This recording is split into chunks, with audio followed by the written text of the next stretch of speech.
is we separate the eggs, and I like to do about 2 egg whites in the small bowl at a time, and then I just transfer them right into the KitchenAid so that if I accidentally get a little bit of yolk into some of the egg whites, I don't have to throw out all 6 or try to separate it from all 6.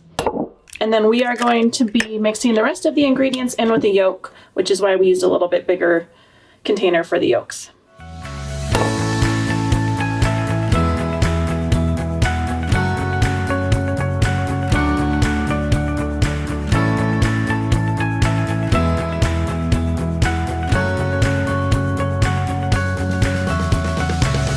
To the egg whites, we are going to add 1/8 of a teaspoon of cream of tartar. So cream of tartar doesn't have to be exact.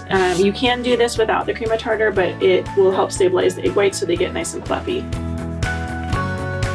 We're going to fit on our whip attachment to our KitchenAid, and then we are going to raise it up and beat until these egg whites are holding stiff peaks, which I will show you.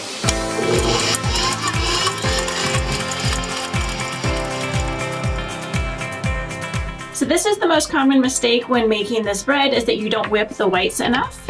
And so a lot of people will think that this is stiff peaks, but no, you'll see in a little bit that there should be stiff peaks. This is holding a little bit of a peak, but it's mostly just foam. This will get a lot bigger in volume as we continue to whip it.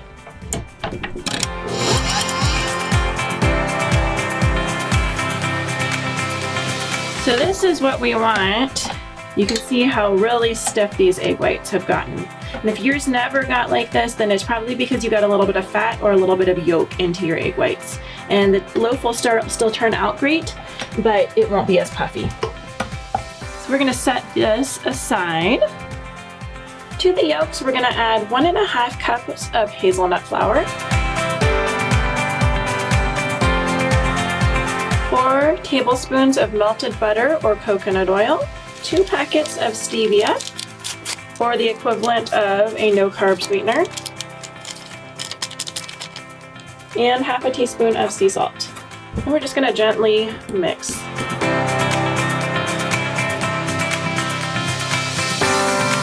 We have our egg whites here. You can see how stiff they are and foamy. And next we're just going to add our egg yolk mixture to the whites, getting it all in here. And then we're just going to gently combine it so that we don't deflate the egg whites, but we do get it all mixed together.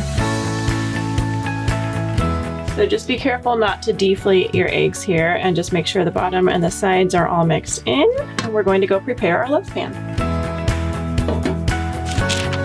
We're just going to line it with parchment paper, making sure we push it down into the corners.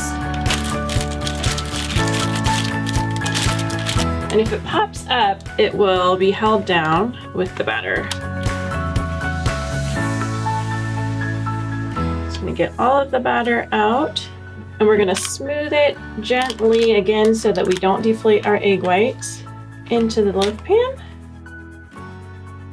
Before baking, I like to sprinkle it with a little bit of either sesame seeds or some more of the flour mix. This just gives it a nice crusty looking crust when it's done. It can look a little bit eggy and a little bit overly shiny just because of how the recipe is if we don't do this. Then we're just going to put it in the oven at 375 degrees for about 25 to 35 minutes.